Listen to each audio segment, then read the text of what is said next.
Assalamualaikum warahmatullahi wabarakatuh. Perkenalkan, kami dari kelompok 9 yang beranggotakan Sapitri Salsabila dengan NIM 81, kemudian Aisyah Nur Khalifah dengan NIM 84, dan saya sendiri Fernanda Widya Sofyana dengan NIM 99. Jadi di sini kami akan menjelaskan terkait tindakan konsumen dalam keputusan pembelian. Yang selanjutnya adalah latar belakang. Di sini keputusan pembelian merupakan konsep dalam perilaku konsumen dalam memutuskan untuk bertindak ataupun melakukan sesuatu dalam hal pembelian atau pemanfaatan produk maupun jasa. Di sini keputusan pembelian juga banyak diteliti mengingat semakin banyaknya produk yang beredar sehingga memerlukan berbagai pertimbangan bagi masyarakat dalam melakukan keputusan pembelian. Nah, di sini dalam proses pengambilan keputusan juga biasanya yang pertama dipertimbangkan konsumen adalah dengan melihat atribut produk. Selain itu, gaya hidup masyarakat yang semakin tinggi juga menjadi salah satu pengaruh bagi masyarakat untuk mempertimbangkan keputusan pembelian. Keputusan pembelian konsumen terdiri dari 5 tahap, yaitu pengenalan masalah ataupun pengenalan kebutuhan, pencarian informasi, evaluasi alternatif, keputusan pembelian, dan juga perilaku pasca pembelian. Bab 2 yaitu tinjauan pustaka. Proses keputusan pembelian merupakan suatu proses di mana konsumen melewati 5 tahapan, diantaranya yaitu pengenalan masalah, pencarian informasi, evaluasi alternatif, keputusan pembelian, serta perilaku pasca pembelian, yang dimulai sebelum pembelian aktual dilakukan dan juga memiliki dampak yang lama setelah itu. Untuk yang pertama yaitu pengenalan masalah atau kebutuhan. Para pemasar perlu untuk mengidentifikasi suatu keadaan yang memicu kebutuhan tertentu dengan mengumpulkan sejumlah informasi dari konsumen. Pengenalan kebutuhan muncul saat konsumen tengah menghadapi suatu masalah, yaitu suatu keadaan di mana terdapat sebuah perbedaan antara keadaan yang diinginkan dan juga keadaan yang sebenarnya terjadi. Yang kedua yaitu pencarian informasi. Pencarian informasi mulai dilakukan ketika konsumen memandang bahwa kebutuhan tersebut dapat dipenuhi dengan membeli dan juga mengkonsumsi suatu produk. Yang ketiga yaitu evaluasi alternatif. Evaluasi alternatif adalah suatu proses mengevaluasi pilihan produk dan merek dan memilih sesuai dengan keinginan seorang konsumen. Yang keempat yaitu seleksi dan keputusan pembelian produk.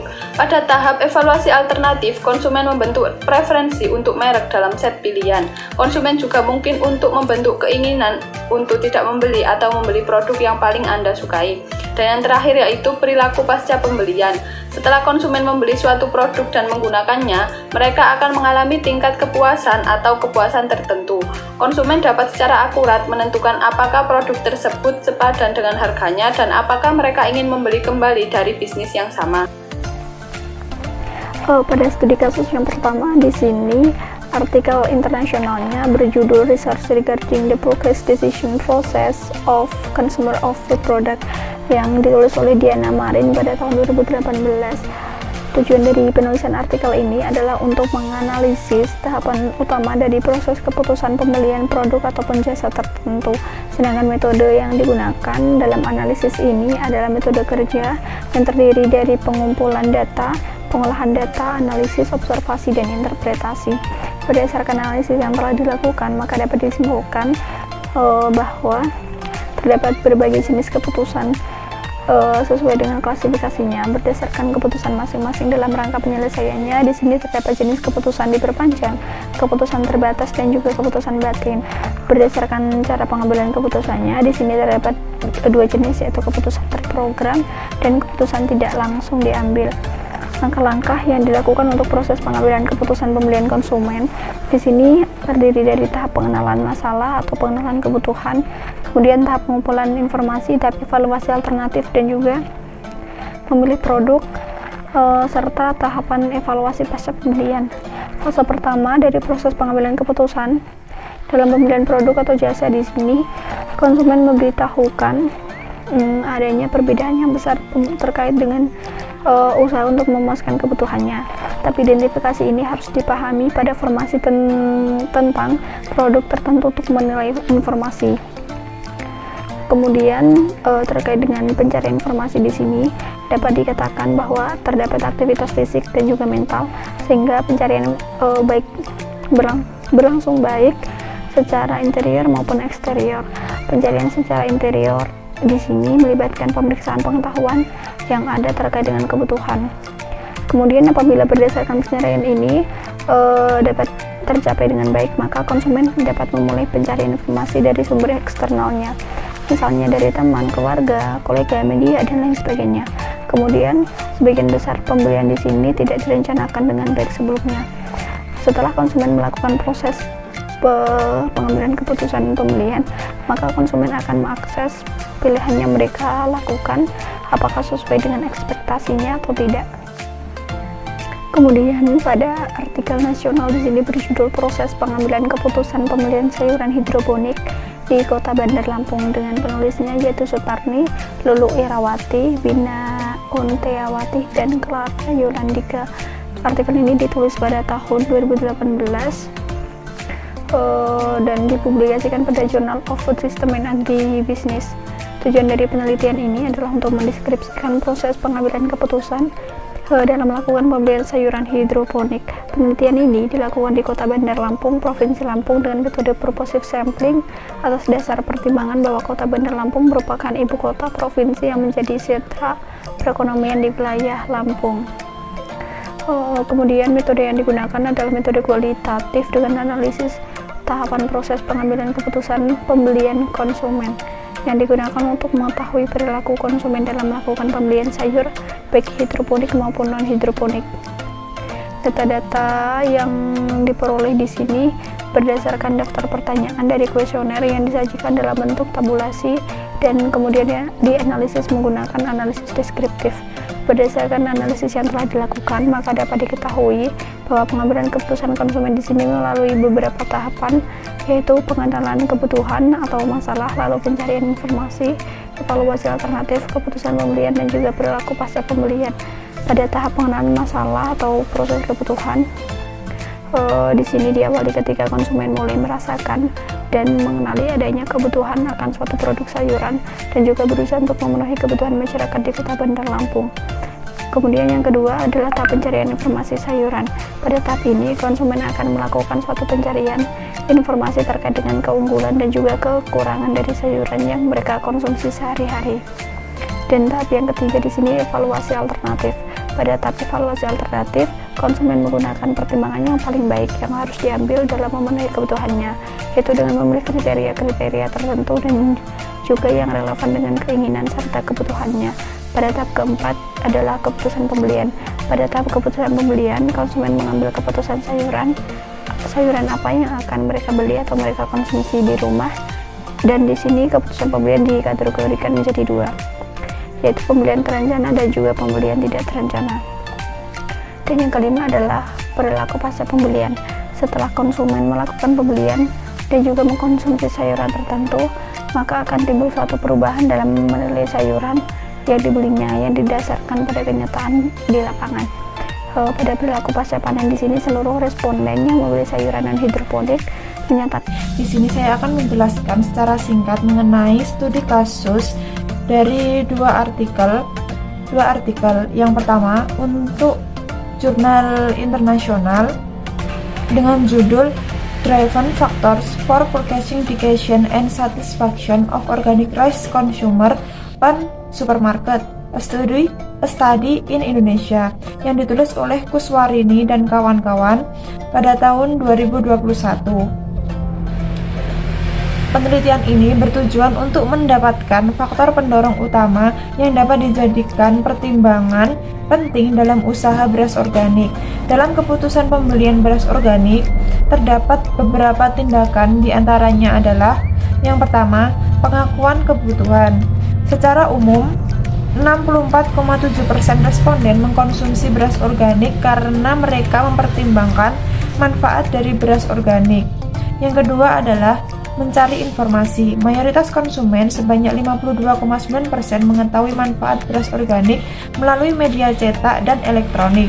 Yang ketiga adalah evaluasi alternatif. Konsumen mengevaluasi berbagai beras organik dan akhirnya memutuskan untuk memilih beras organik pilihan mereka yang diinginkan. Yang keempat adalah pembelian. Mayoritas responden yaitu 9 dari 17 responden 53% membeli beras organik secara terencana. Pembelian beras dilakukan sambil berbelanja kebutuhan bulanan yang tentunya sudah direncanakan sebelumnya. Konsumen lain sebanyak 47% membeli beras organik tanpa rencana. Yang kelima adalah evaluasi pasca pembelian. Dalam penelitian ini terdapat 12 atribut yang diteliti, yaitu warna putih beras organik, keseragaman butir, keutuhan butir beras, lengket, aroma, daya tahan, rasa manis, keterjangkauan harga, kemasan yang membuat mudah disimpan, logo organik terdaftar, nomor sertifikasi organik terdaftar, dan tanggal kadaluarsa yang tercantum pada kemasan. Untuk jurnal nasionalnya dengan judul Perilaku Konsumen dalam Pembelian Duku dan Implikasinya terhadap Pengembangan Buah Unggulan Lokal dalam Menghadapi Masyarakat Ekonomi ASEAN atau MEA, yang ditulis oleh Indri Januarti dan kawan-kawan pada tahun 2021. Selera konsumen dapat diketahui dari perilaku konsumen dalam tahapan pembeliannya dan preferensi terhadap atribut buah duku. Dari analisis yang dilakukan dapat diketahui mengenai buah duku yang ideal atau diinginkan oleh konsumen. Proses pengambilan keputusan terdiri dari 5 tahapan, yaitu pengenalan kebutuhan, pencarian informasi, evaluasi alternatif, dan pembelian dan hasil. Yang pertama, setelah terjadi pengenalan kebutuhan, konsumen terlibat dalam pencarian pemuas kebutuhan yang potensial.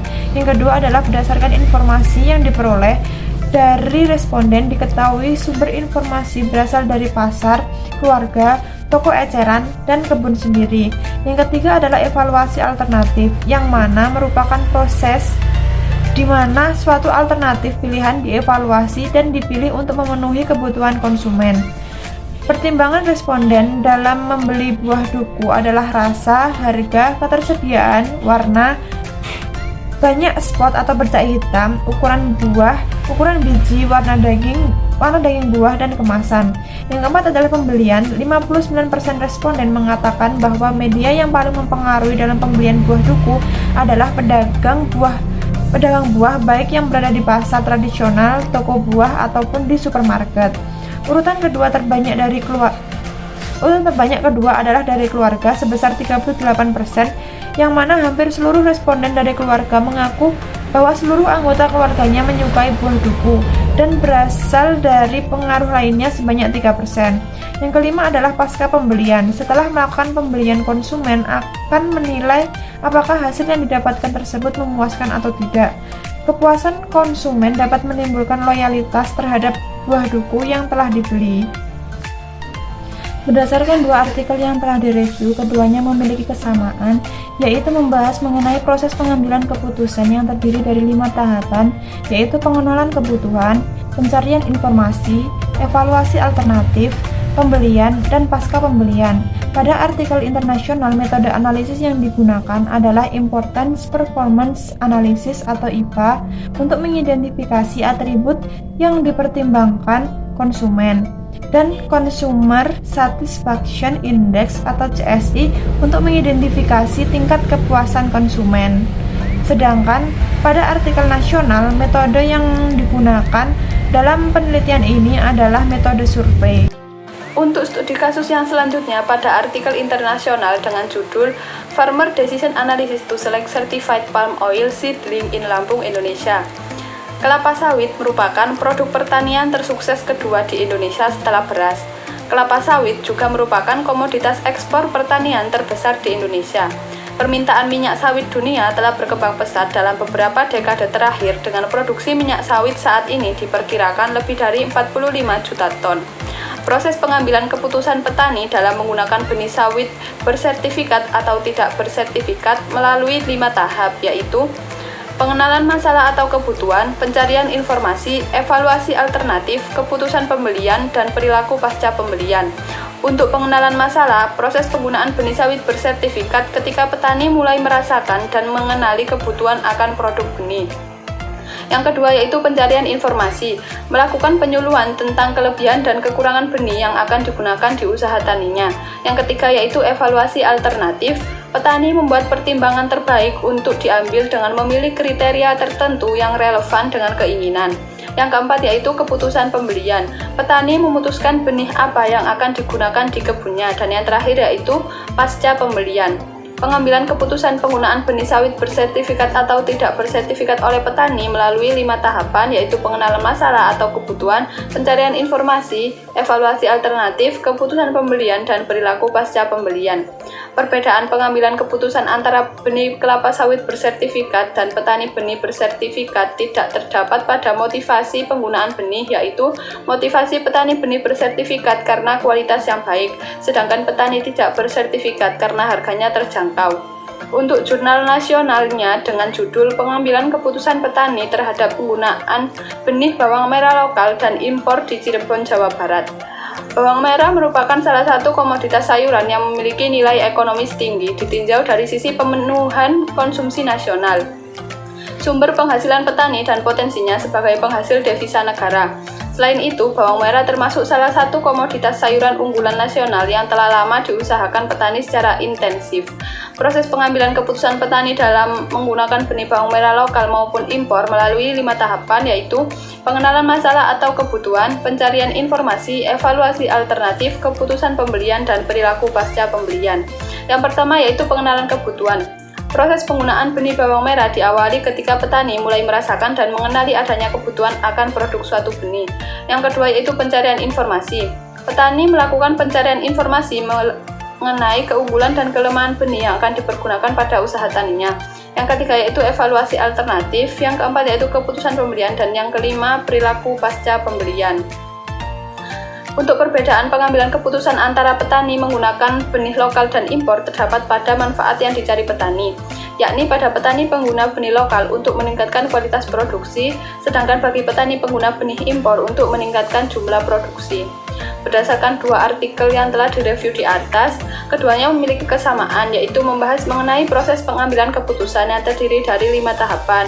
Yang pertama yaitu pengenalan kebutuhan, yang kedua yaitu pencarian informasi, yang ketiga yaitu evaluasi alternatif, yang keempat yaitu keputusan pembelian, dan yang kelima yaitu perilaku pasca pembelian. Pada artikel internasional, metode analisis yang digunakan adalah analisis kuantitatif, digunakan untuk menganalisis faktor-faktor yang mempengaruhi keputusan pembelian petani dalam memilih kelapa sawit dengan menggunakan metode regresi logistik. Sedangkan pada artikel nasional, menggunakan metode analisis data dilakukan dengan menggunakan regresi logistik dan pendugaan parameter fungsi logis dengan menggunakan metode maximum likelihood estimation atau MLE. Berdasarkan penjelasan yang telah dipaparkan tersebut, maka dapat ditarik kesimpulan bahwa terdapat beberapa tahapan dalam tindakan pengambilan keputusan pembelian. Di antaranya adalah yang pertama, pengenalan masalah atau kebutuhan, di mana dalam hal tersebut terdapat beberapa hal yang dapat mendorong kebutuhan atau kepentingan tertentu dari konsumen. Yang kedua adalah pencarian informasi. Konsumen yang terunggah kebutuhan akan didorong untuk mencari informasi lebih banyak. Yang ketiga adalah evaluasi alternatif, yaitu mengevaluasi pilihan produk dan merek yang akan dibeli. Yang keempat adalah seleksi atau keputusan pembelian, di mana seseorang tersebut dihadapkan oleh 2 pilihan antara membeli atau tidak membeli. Yang kelima adalah perilaku pasca pembelian. Setelah konsumen membeli suatu produk, maka selanjutnya konsumen tersebut akan menentukan apakah produk tersebut sepadan dengan harganya atau tidak. Dalam beberapa contoh studi kasus yang ada, menunjukkan banyak kesamaan dengan adanya 5 tindakan pengambilan keputusan pembelian tersebut. Lalu selanjutnya, untuk saran yang dapat diberikan adalah perlu mengeksplorasi lebih banyak kajian-kajian pustaka agar dapat memahami teori mengenai tindakan konsumen dalam menentukan keputusan pembelian terhadap suatu produk. Selain itu, bagi perusahaan atau produsen juga dapat melihat bagaimana konsumen dalam menentukan pembelian dari atribut-atribut yang dipertimbangkan, sehingga perusahaan dapat lebih meningkatkan produknya sesuai dengan apa yang diinginkan oleh konsumen. Cukup sekian penjelasan dari kami, kurang lebihnya kami mohon maaf. Wassalamualaikum warahmatullahi wabarakatuh.